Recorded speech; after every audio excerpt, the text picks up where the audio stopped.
समाजवादी पार्टीना वડા अखिलेश यादव શું કહી રહ્યા છે જુઓ વિડિયો। प्रताप सिंह जी उनको सम्मान देने का काम किया है। हम सभी समाजवादी लोग उनके बहुत बहुत आभारी हैं। एक बार फिर उनका बहुत बहुत धन्यवाद देना चाहता हूं। आदरणीय उदय प्रताप सिंह जी को और उनके परिचय को, उनके बारे में जानकारी हम सबको है।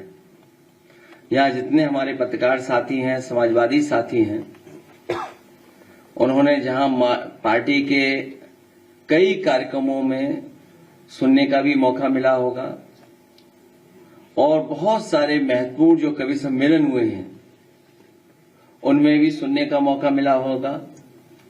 इधर जो समय बदला है और जो यूट्यूब सोशल मीडिया आया है उसके माध्यम से भी बहुत सारे साथियों को आदरणीय उदय प्रताप सिंह जी की बहुत पुरानी कविता, बहुत पुराने कवि सम्मेलन भी सुनने को मिले होंगे। आदरणीय उदय प्रताप सिंह जी न केवल हमारे आपके बीच के हैं बल्कि पूरे देश के, और अगर हम देखें अंतर्राष्ट्रीय स्तर पर, अगर कोई आज के समय पर सबसे बड़ा कवि दिखाई देता है तो आदरणीय उदय प्रताप सिंह जी दिखाई देते हैं। जहां आदरणीय उदय प्रताप सिंह जी नेताजी के गुरु रहे, नेताजी को सिखाया, नेताजी को आगे बढ़ाया, नेताजी के ही राजनीतिक क्षेत्र में, और जहां से नेताजी और आदरणीय उदय प्रताप सिंह जी निकले, दोनों लोग राजनीति के और समाज की ऊंचाइयों तक पहुंचे। ऐसे कम लोग होंगे जो इस तरह का संबंध, इस तरह का व्यवहार रखते रहे होंगे। सोचिए कि नेताजी जहां नेताजी के गुरु थे, वहीं नेताजी आदरणीय उदय प्रताप सिंह जी के नेता भी बने। और मुझे वो याद है, मुझे उम्मीद है उसके बाद वो आप वो कविता जरूर सुनाएंगे। एक कविता आपने मंच से सुनाई थी नेताजी के बारे में और अपने संबंधों को लेकर के, एक पेड़ को लेकर के, आज उसी की छाया भी कुछ, वो आप बाद में सुना देगा। आदरणीय उदय प्रताप सिंह जी न केवल कवि हो, देखिए अभी जब हम लोग बातचीत कर ही रहे थे, उनकी प्रतिभा है कि किस चीज को कितनी खूबसूरती से कही जाए।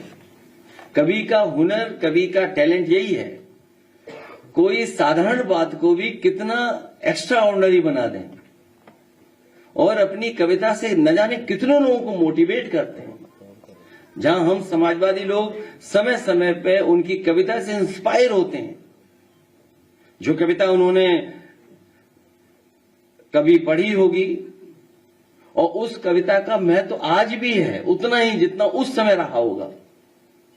और मुझे याद है एक त्योहार के समय पर जब मुझे पूरे देश के नेताओं को सम्मान देना था और उनको अपनी तरफ से शुभकामनाएं देनी थी, तो उस समय मैंने बहुत सोचा कि मैं क्या शुभकामनाएं दूं और क्या उस कार्ड में लिखूं जो देश के सभी नेताओं तक बात पहुंच जाए। आदरणीय उदय प्रताप सिंह जी को याद होगा, मैं मुख्यमंत्री था जब कार्ड में सब जगह बांट रहा था, भेज रहा था। उस समय कार्ड पे मैंने वही कविता आपकी लिखी थी कि ना तेरा है ना मेरा है, हिंदुस्तान सबका है, और ये बात न समझी गई तो नुकसान सबका है। वो कविता उस समय भेजी थी और आज भी उस कविता का महत्व बनता है। तो न जाने कितनों को इंस्पायर करते हैं आप, मोटिवेट करते हैं। और जो सच्चा कवि होता है वो पॉलिटिकल और समाज को कभी न कभी दिशा देता है। वो सरकार के रुतबे से उस पर कोई प्रभाव नहीं पड़ता, सरकार का दबाव उस पर कुछ नहीं पड़ता है। सच्चा कवि वही है, और उसमें से आदरणीय उदय प्रताप सिंह जी हैं जो सरकार हो चाहे किसी की, जो अपनी बात कहनी है इस ढंग से कहते हैं कि वो बात वहां तक पहुंच जाती है।